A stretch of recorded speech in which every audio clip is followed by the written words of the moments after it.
نفسیات کے مطابق اگر کسی انسان کو پیار اور فکر کرنے والا انسان مل جائے تو وہ انسان اپنے سابقہ محبوب اور رشتے کو بھول جاتا ہے۔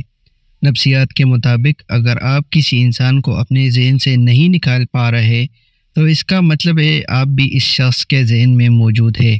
نفسیات کے مطابق اگر تمہارا ذہنی سکون کوئی شخص ہے تو تم لا علاج ہو۔ جو شخص آپ کو سب سے زیادہ خوش کرتا ہے وہی شخص آپ کو سب سے زیادہ تکلیف پہنچانے کا باعث بھی بنتا ہے۔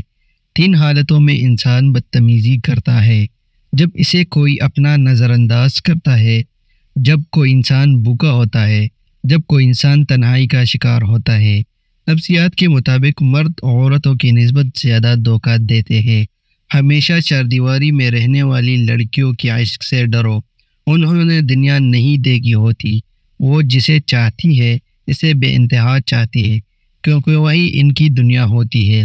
نفسیات کے مطابق اگر کوئی لمبے عرصے تک پریشان یا اداس رہتا ہے تو وہ خوش رہنا بھول جاتا ہے۔ رات کو سونے سے پہلے آپ کا دماغ جس کے بارے میں زیادہ سوچ رہا ہوتا ہے وہ شخص یا تو آپ کے غم کا سبب ہوتا ہے یا خوشی کا۔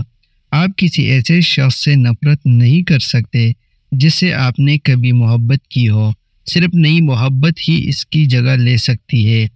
ٹوٹے ہوئے دل کو ٹھیک کرنے کے لیے آپ کی نئی محبت ماضی کی محبت سے شدید ہونی چاہیے۔ آپ کا دل کبھی کبھی ماضی کے لیے دھڑکنا بند نہیں کرے گا، لیکن یہ اس وقت تک کم ہوگا جب آپ اپنے درد کو محسوس کرنا بند کر دیں گے۔ نفسیات کے مطابق اگر کوئی شخص آپ کو صرف فرصت میں یاد کرتا ہے تو اس کو چھوڑ دے، کیونکہ آپ تنہا ضرور ہو سکتے ہیں مگر فضول نہیں۔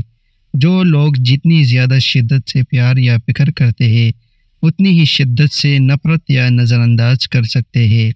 نرم دل لوگ ہمیشہ دھوکہ کھاتے ہیں کیونکہ وہ غلط لوگوں پر بھروسہ کرتے ہیں۔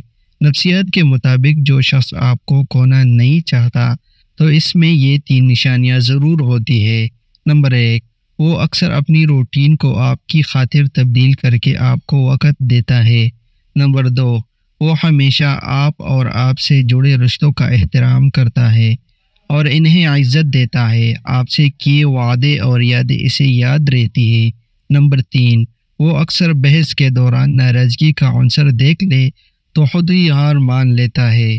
وہ جب بھی مستقبل کے کسی پلان کا ذکر کرتا ہے تو آپ بھی اس میں موجود ضرور ہوتے ہیں۔